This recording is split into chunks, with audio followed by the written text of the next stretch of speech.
आम्ही आलोय पिंगळजाईच्या मंदिरात.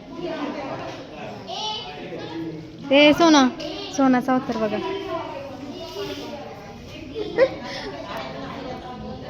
तिचा दाजी. ह्या दोघी थांबल्यात बाहेर. तसं तर आम्ही पिंगळीला पण यात्रेला गेलेलो, पण तिथं काय शूट घेतलं नव्हतं. त्यामुळे म्हणलं चला इथनं शूट चालू करूया.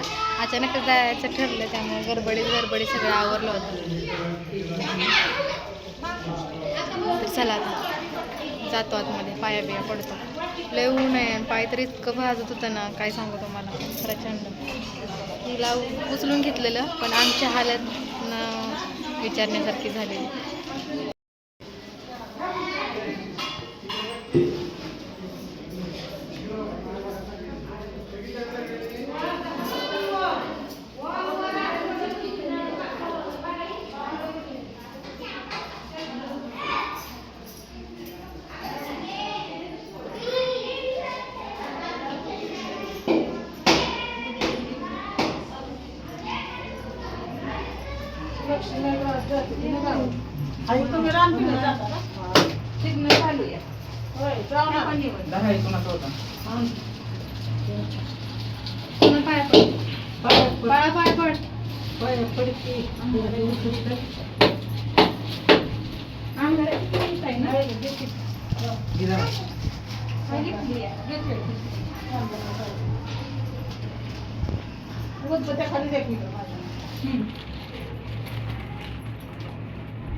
काय पडणार.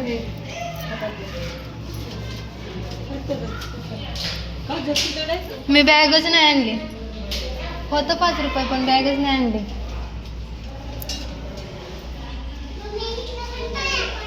हा पडली आता. माझीला येऊ दे.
कुठे गेली सुचिता?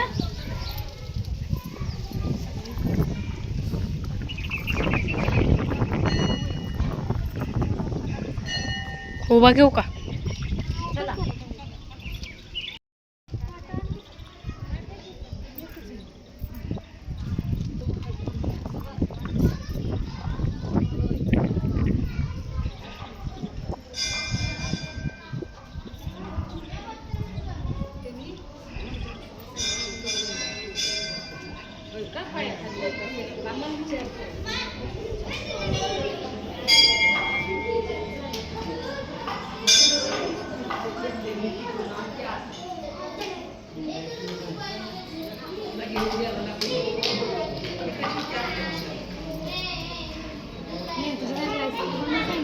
तसं काही नाही ना. हा बघ असं काळं होतं हे का, नंतर असं वाढवायचं लगेच. बाळा इकडे या. ती नव्हते काय तुमचं हा मग असं वर धरायचं ना. वर धरलं तर तुम्ही काय करताय?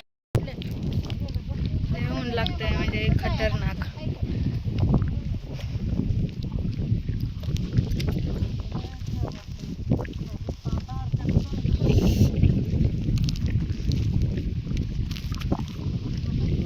बाळ पुढं पुढं चाललंय.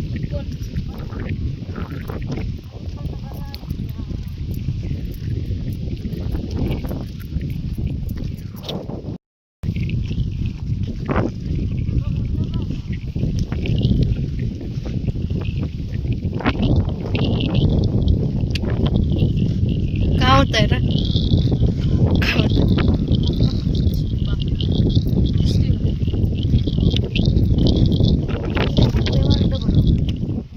भरून असतोपर्यंत. तर चला आताच घरी पोहोचलो तर आता वाजल्यात 2:30, नाही सॉरी 1:45 झाले. चला आता पहिल्यांदा तोंड वगैरे धुते, अवतार चेंज करते, कारण हा अवतार हा काही असा झाला आहे बघू शकता, खूप विचित्र झाला आहे. सवर्ण मॅडमनं लगेच कपडे पॅन्ट बदलली, तिचा अवतार बघा या.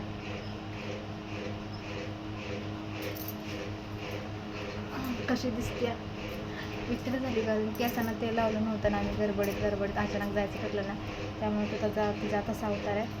सकाळी जाताना कपड्याचं सामान काढलं तर कपाट उघडं, इकडे बेडवरती कपडे वगैरे काढले होते तर ते कपडे वगैरे तसेच येते. आणि केसांचा अवतार मी काल मेहंदी लावलेली, लय विचित्र झालं. आणि लय गरम होत होती प्रचंड. उन्हाळ्याचं बाहेर निघू नका, फिरायला तर बिलकुल जाऊ नका, हे दिवस फिरण्याचं नाहीतच. बांगड्या नव्हत्या माझ्या हातात. बस साफ कुठं आहे माझं पांढरा? गरबट घातल्या होत्या. तर असं चला तर ब्लॉग करते इथंच आहे माझं, आवडते मी तोंड बिंड धुते आणि मग तुम्हाला बघू भेटलं तर भेटले, नाही तर मग आता काही घेण्यासारखं नाही आहे. आता झोपणार आहे, कारण तिथं आम्हाला जेवायला वगैरे सवासणी वगैरे बसवलं होतं ना, तर तिथं ना भरपूर खाल्लं आहे, त्यामुळे आता काही भूक नाही. आणि येताना पेप्सी वगैरे खाल्ली. घरी आल्यानंतर अर्धी बॉटल पाणी पिली तर पोट असं टचमटाच झाले. आता काही खाण्याची इच्छा नाही, फक्त आता गरज आहे थोडीशी झोपण्याची, थोडीशी आराम करण्याची, ती करते. तर आता आमच्या मॅडम झोप खाऊन उठल्या त्या आणि मी बांगड्या काढल्यात ना ज्या घातलेल्या त्या घालून बसल्या त्या. असं करे खोपऱ्याकडे लावते का, आणि अवतार असा झालाय तेल नाही म्हणून. नवरे दिसते आता, भारी वाटते, नंतर रडा येतं. हा चोडा म्हणजे ना चुड्या म्हणते ती त्याला. चुड्या म्हणते ती की, आणि कानातला झुमके. शाळेतलं येतं का काय? 1 2 म्हणून दाखव. 1 2 हां म्हण की, भ्यायचं काय म्हण की. 1 2 हां 4 हे तुझ्या बापानं 6 7 हां 6 7 डायरेक्ट असं. चला असं हे जेव्हा गाणं थांबा लाल कलर बांगडी असं. चला काढ फुटतेला एवढंच राहिलं वाटतं, घालाय पाहिजे त्यात. आणि तिथं बघा हळदी कुंकू लावून देवाला सगळं हातच लाल लालच झालेत. आणि ते केसांना लबर लाव, नीट तेल लाव. कसं केलंय अवतार? काय काय खाल्लं? खीर, भात खाल्ला, पुरी खाल्ली, मँगो प्यायला, परत कुकरचं खाल्लं, फेफशा खाल्ल्या, लय मजा केली आज. हां अवतार पण विचित्र केलाय. काढ चल. आता माझी नाही तर होतं खूप दिवसानं उडव नव्हतं येत. सगळी म्हणायची उडव घेत जा ताई घेत जा, पण आले नाही ती. त्यांना माहित आहे आमच्या घरातला प्रॉब्लेम. आणि आज पण ना मी मंदिरात जो शूट घेतलाय तुम्ही जे बघितलं ना, ते माझ्या हातात नव्हतं, श्रेयसनं घेतलेलं. त्यामुळे तरी पण आमच्या सासूबाईची नजर ना देव दर्शन करण्यात कमी आणि आमच्याकडेच होती की आम्ही काय करतो ह्याच्यावर लय लक्ष होतं. म्हणजे जिकडे ठेवायचं लक्ष तिकडे ठेवायचं नाही आणि माझ्यावर लक्ष ठेवत बसायचं. असं जाऊ दे, जेवढं लक्ष ठेवतील तेवढं चांगलंच आहे. पण सांगायचं आहे मला की मी श्रेयसला शूट घ्यायला लावलं म्हणजे ना जेव्हापासून तो आलाय ना तेव्हापासून माझा फोन घेऊन बसतोच, त्यामुळं मी व्हिडिओ शूट करत नाही आणि नाही मला होतच नाही आहे मेन गोष्ट. तर आज पण त्याच्याकडं होता तर म्हटलं की चल की आपण बाहेर आलो तर व्हिडिओ करूया. तर त्याने शूट घेतलेला आडवं तिडवं कसं पण घेतलं आहे आणि मी ते थोडंसं एडिट वगैरे करून ते व्यवस्थित केलं आहे. नाहीतर जो व्हिडिओ आडवा घ्यायचा आहे तो उभा घेतला आहे. पोरे अडकून बच्चीलात, जो उभा घ्यायचा आहे तो आडवा घेतलाय, जो आडवा घ्यायचा तो उभा घेतलाय, असं केलं या. पण तरी पण ना हळदी कुंकू देवाला लावायचं राहिला. आम्ही काय करतोय, श्रेयस कशाचं शूट घेतोय त्याच्याकडे का मोबाईल दिला ह्याच्या चौकशालाही चाललेल्या. आणि जणू काय मी त्यांना घेणार आहे व्हिडिओमध्ये. कुठं कुठं दिसलं तर त्यांना कसं घालवायचं. जाऊ द्या, चला आजचा ब्लॉग थांबवते. यायचं आता वाजलेत 5, आता स्वयंपाकाला सुरुवात करते. तोंड वगैरे धुतले ना, पण काय काय बायकांनी असं हे बुडवून लावलं ते काही गेलं नाही. अजून एकदा धुते आणि साडी वगैरे चेंज नको राहू देत, असं त्यात कधीतरी माझ्या नवऱ्याला पण मी साडीत बघायला आवडत. जावा तवा त्या ड्रेस बघून आणि गाऊनमध्ये बघून तो पण वैतागला आहे मला. असं अच्छा म्हणजे काल पण साडी घातलेली मी, तर मी जेव्हा साडी घालते ना तेव्हा माझा नवरा विचारतो आज कुठे गेली तीस, कुणीकडे गेलेलीस. म्हणजे मी साडी घातल्यावरच कुठे तर जाते त्यांना माहीत आहे. एरवी मग मी ड्रेस वगैरे घातलं तर कुठं जात नाही, काहीतरी कारण असेल तरच मी साडी घालते. आणि येऊन जाऊन गुरुवार वगैरे असेल तर. आणि इतकं वारं सुटलंय ना इकडं, लय भयानक वारं सुटलंय. काय झालंय काय माहिती. किंवा की झाडून मारलेलं तरी तरी सगळी घाण आली उडून चुली बुडानं. आम्ही हे वाली वाकड टाकून झोपलोय कारण ती गाडी झाकलेली आहे. आणि थोडा वेळ राहिलेलं म्हणलं कुठं जावं आंब्याखाली, घरात तर कॅपॅसिटी नाही आहे बसायची, असं काय आहे. आणि खरंच काहीतरी झालं या, लय भरपूर वारं सुटते. कोण आलं? पप्पा इतके लवकर नाही येत. नाही उशिराने येणार आहे. तर चला बाय बाय. कपडे धुवायचे राहिले, सकाळी कपडे धुवून काही गेले नव्हते त्यामुळे कपडे धुवायचे राहिले. ते कपडे धुवून घेते आणि स्वयंपाकाला लागते.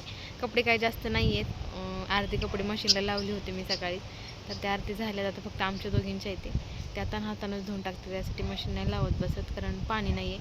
श्रेयस आल्याशिवाय पाणी पण भरता येणार नाही मला. त्याची वाट बघायची. तो गेला गवताला आजीसोबत. ती आजी काय त्याला बसून देत नाही ना सारखी. म्हणजे आजीला कुठलंच माणूस पाहुणे असो कोण असो कामाला पुरत नाही. 24 तास ते कामातच दिसलं पाहिजे ना, की त्यांनी टी व्ही बघावी किंवा इकडे तिकडे फिरावं, पोरांच्यात जावं अजिबात नाही. त्याला लोटून काढायला लावणार, काही मनात येईल ती करायला लावणार. तो जर म्हणला ना मला नाही करायचं मग शिव्यांचा भडीमार. ठेव अडकून कशात, शिवांचा भडीमार असतो त्यामुळे पाहुणे येत नाही. तो बिचारा तिकडं काम लावते म्हणून इकडे येतो, त्याला इकडं पण काम आहेच. म्हणला मामी मी किती स्वप्न बघितलेली इकडे यायची, पण आजीने माझी स्वप्न तोडली. म्हणलं आजीच्या गावाला आलं की हे सगळं सण करावं लागतं तुम्हाला. आणि तो इकडे येऊन तरी जास्त वेळ बसला ना तर ते पण आवडत नाही. सारखा तिकडंच जातोय तिकडंच बसतोय. काय आहे तिकडं, इथं का कामं नाही ती का तिकडचंच काम करतोय आम्ही, तर काही काम सांगत नाही तरी पण मोबाईलच घेऊन बसलेला असतो तरी पण म्हणतात कामं सांगते. चला गाड्या येतात, बाय बाय. उद्या भेटूया एका नवीन ब्लॉगसोबत. तोपर्यंत बाय बाय, काळजी घ्या, मस्त राहा, बाय.